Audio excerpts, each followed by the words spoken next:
So we know that using rotation, body rotation in our jump shot can add velocity to our release to give us more arc and range, but a major concern is how does this affect aim? Is it harder to aim this shot? How does that work? So this video is going to break it down. Rotation adds velocity because distance over time is velocity.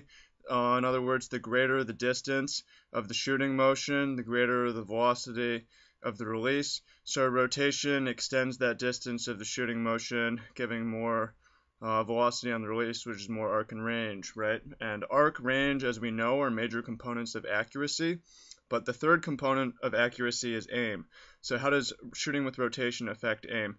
And it's pretty simple. You can see here this shot uses heavy shoulder rotation, starts with the shoulder facing more or less to the right of the basket, finishes with the shoulder more or less facing to the left of the basket.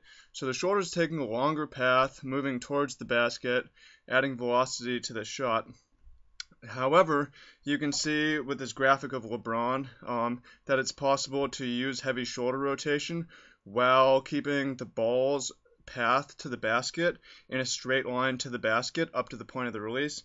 You can see that with this jump shot as well, that even though there's heavy shoulder rotation, the ball actually maintains in a straight path throughout the shooting motion to the point of the release. Now, the release is straight to the hoop.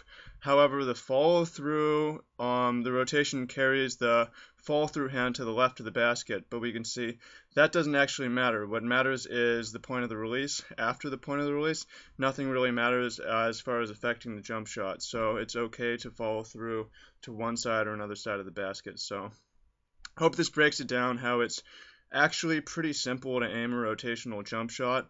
It's pretty easy to keep the ball in a straight line to the basket and release in a straight line to the basket while using a heavy shoulder rotation to give you that extra arc and extra range and free your knees from relying on spring to generate power for your shot. So hope this helps improve shooting by giving y'all greater accuracy from greater distance.